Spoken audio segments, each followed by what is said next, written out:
Scott Audius here, president of Ace Consulting. Sitting at my desk, and each week we try to go to live on Facebook to talk about a different topic.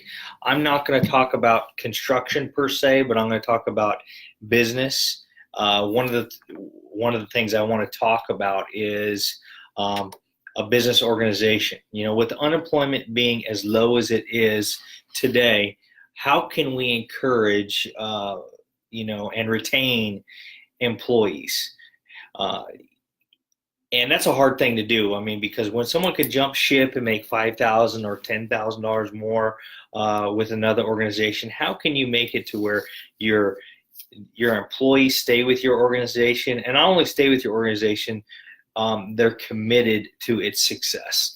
And here is a couple things that I've written down and we talk about, and a couple things I've implemented in my organization.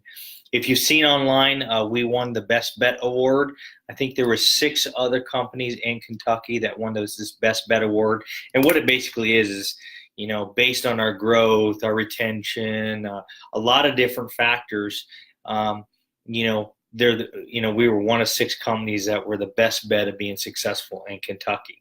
That's something to be proud of, given the fact that a lot of competition out there, and the fact is our consulting firm is not the largest firm that was on that list, and for us to compete with companies that have thousands of employees, that's pretty impressive. So how have we've been successful? How, in the 12 years that Ace Consulting's been in business, how have we grown from me being the founder, the owner, and the only employee to now having over 70 people? And this is how we have been able to differentiate ourselves. First one is autonomy. You have to give your employees and the people you work with the ability to go out and do their job.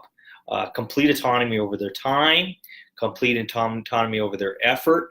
And, obviously different organizations work differently. If I'm on the line at Toyota, it's going to look a lot different than I'm going to look as a consultant sitting in the back of my office. So that first one, I think, is one of the most important: autonomy. Second one is, and this may sound crazy to you, but I just recently saw an article about this, it's unlimited vacation. And the first thing you're going to say, that's absolutely crazy. And I thought so too.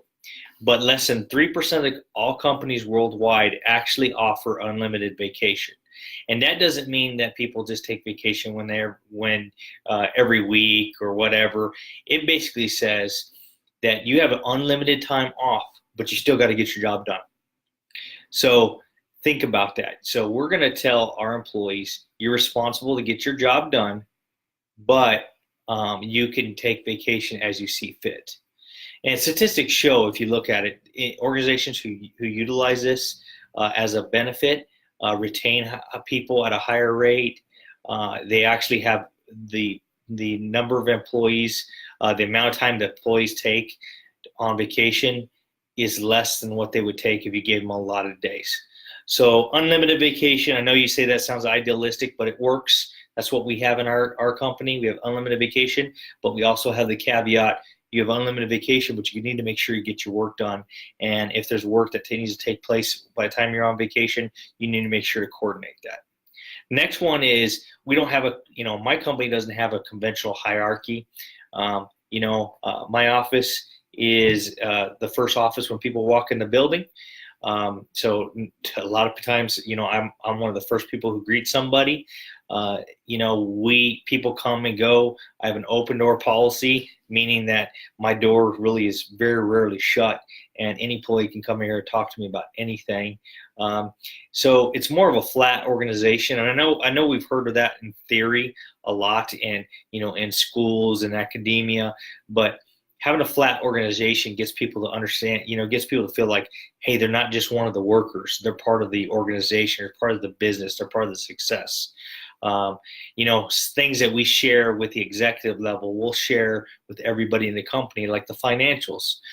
That may seem crazy to you to share your financials with them, but they also have to have an incentive to go forward. Everyone should know what they need to do today in order to be successful. have a casual work environment. Different organizations, different markets require, obviously your dress to be different. I'm fortunate enough to be that most of our clients are virtual. So an average day for me is a pair of jeans and maybe an Ace shirt, and most of our employees are like that. We have just no dress policy. I always joke around and say no pajamas, but the truth is that we don't have a dress policy. And the reason we don't have a dress policy is because we don't normally have customers walk in the door. We do a lot of stuff virtually. So that won't work if you're, an AT&T store or you're McDonald's. You got to dress the part, but in our business, it works. Fair compensation. Now, when you ask people what motivates them, you're going to find that most people will say, what motivates me is money. Well, that's true to a certain degree.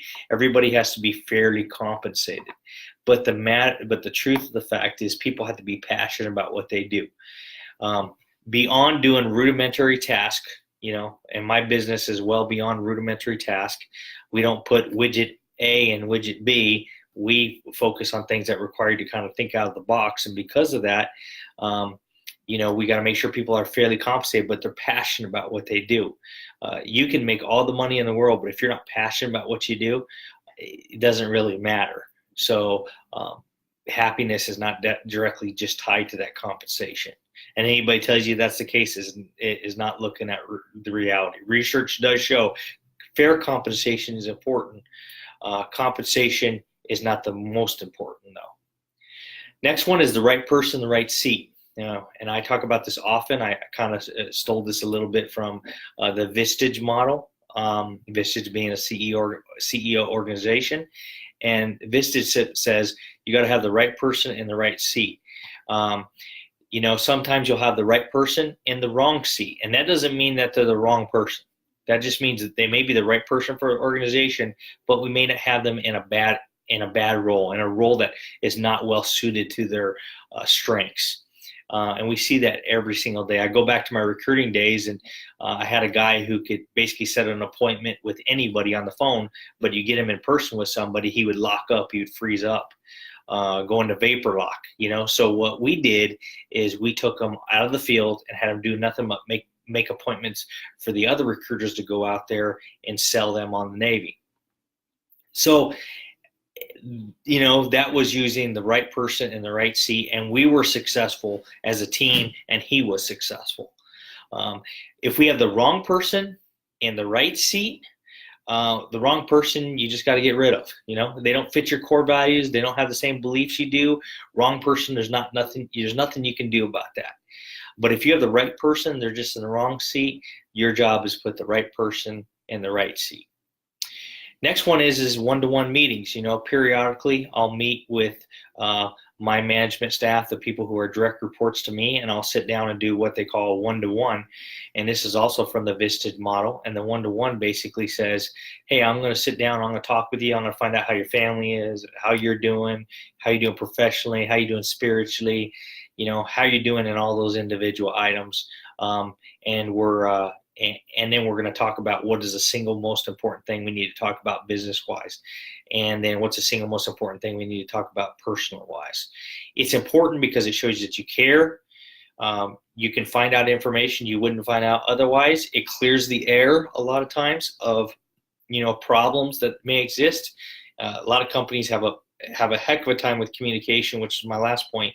And one-to-one allows you to kind of clear up that communication, take the fog out of the communication, get a chance where you sit down for an hour with people. The Navy always said, and the military, I should say, always said, you can effectively manage 3 people. So get 3 people that report to you and do a one-to-one, sit down with them and go through the process of talking through their professional and personal needs. Require professional development. I challenge all our people. Go out and do professional development. Go get a degree, get an education, get a certificate.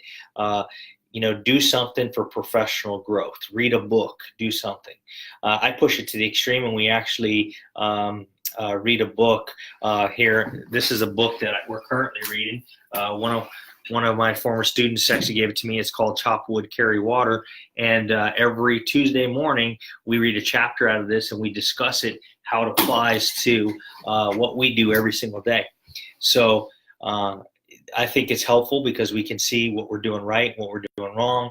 We start, thinking a little more strategic, and we professionally grow people. And the last item I want to talk about is communication. You would think, we've heard this time and time again, communication is important, but it's not that important. And in the military, in a battle is won or lost based on communication. I mean, that's a fact. And that's why they focus so much on communication in the military. How do we communicate? How do we get information back and forth? How do we coordinate?